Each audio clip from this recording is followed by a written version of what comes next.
Hello everyone, আসসালামু আলাইকুম। আশা করতেছি সবাই কেমন আছেন। আশা করতেছি অবশ্যই ভালো আছেন, আমিও ভালো আছি। চলেন আমরা আজকে কি রেসিপি রান্না করব।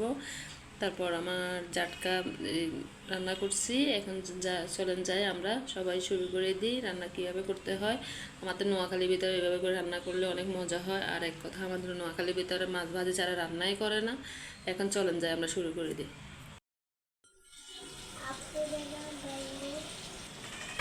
দেখেন তো এগুলো কি মাছ নামে পরিচিত, এগুলো আপনারা কে কী নামে চিনেন বলেন তো।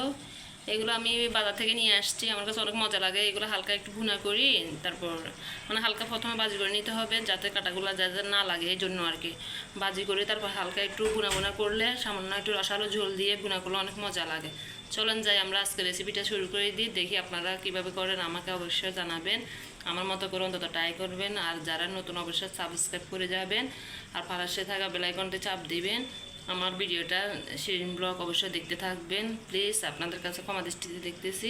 চলেন যে আমরা শুরু করে দিই।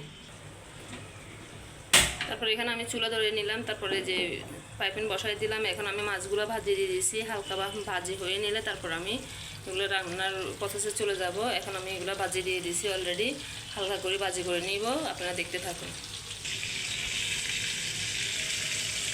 এদিক দিয়ে আমি পরিমাণ মতো মনে করেন পেঁয়াজ, তারপর টমেটো, কাঁচামরিচ, তারপর আমরা তো অবশ্যই কাঁচামরিচ বাটা খাই, তো এই জন্য একটু কাঁচামরিচ বাটা দিছি। তারপর টমেটো দিয়ে দিলাম, তারপর যা মানে মশলা লাগে আর কি, একটু রসুন হালকা বাটা দিছি। আপনারা আপনাদের পরিমাণ মতো দিয়ে দিবেন, মাছ পরিমাণ মতো দিবেন আর কি। আমিও মাছ অনুযায়ী পরিমাণ মশলা দিয়ে দিচ্ছি। এখন এগুলো কষানো হলে তারপর মাছগুলো দিয়ে দেবো। এখন দেখেন আমি কীভাবে করতেছি, আপনারা অবশ্যই ট্রাই করবেন। কার কাছে বেশি মজা লাগে আমাকে অবশ্যই জানাবেন। তারপর দিয়ে দিব কিছুটা শুকনো উপকরণ, এই যে আমি কিছুটা হলুদ গুঁড়া দিয়ে দিলাম। তারপর অল্প একটু করে দিয়ে দিব মরিচের গুঁড়া। তারপর দিয়ে দিলাম কিছুটা জিরার গুঁড়া। তারপর দিয়ে দিব কিছুটা ধনিয়ার গুঁড়া।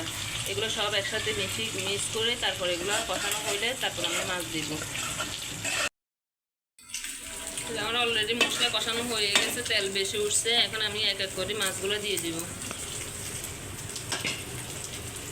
এখন আমি সবগুলো মাছ দিয়ে দিলাম, এই দেখতে পাচ্ছেন দিয়ে দিলাম। এখন আমি অল্প একটু করে পানি দিয়ে, তারপর এখানে আমি কিছুটা পানি দিয়ে দিব, দেখতে থাকেন। এই যে কিছুটা পানি দিয়ে দিলাম, বেশি পানি দিব না, বেশি পানি দিলে মজা লাগে না। কিছুটা আর পানি দিব না, একটু পানি দিয়ে দিলাম।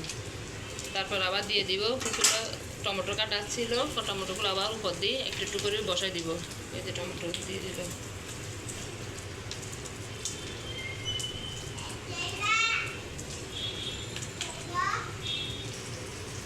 এখন আমি ঢাকনা দিয়ে দিলাম, বলক হইতে থাকুক। বলক হয়ে আসলে মাছ হয়ে গেলে তারপর আপনাদেরকে দেখাতেছি। ফাইনালি দেখে আমার মাছের কী অবস্থা। এখন ঢাকনা খুলিয়ে ফেলবো। দেখছেন কি সুন্দর কালার উঠছে। এখন আমি একটু ট্রাই করে দেখি মজা হয়েছে কিনা, লবণ হয়েছে কিনা দেখি। আমি অফ ক্যামেরা লবণ দিয়ে দিচ্ছি, এখন আমি লবণটা দেখি। এটা অনেক মজা হয়েছে, অনেক টেস্ট হয়েছে। এখন আমি ধনিয়া পাতাটা দিয়ে দিব। এই যে ধনিয়া পাতাটা দিয়ে দিলাম, দেখেন এই যে ধনিয়া পাতা দিয়ে দিলাম। এখন আমি একটু নাড়াচাড়াই তারপর মাছগুলো নিয়ে নামাই রাখবো। আমার মাছ অলরেডি হয়ে গেছে, এখন এখন নামাই ফেলবো। ফাইনালি আমার রান্না শেষ, এখন পরিবেশনের পালা। তারপর চলেন আমরা পরিবেশন করে ফেলি, শুরু করে দেওয়া যাক কীরকম হয় দেখি। চলেন।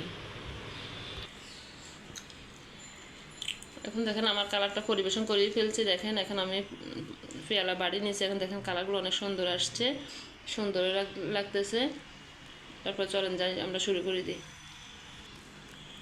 আজকের মতো এই পর্যন্ত।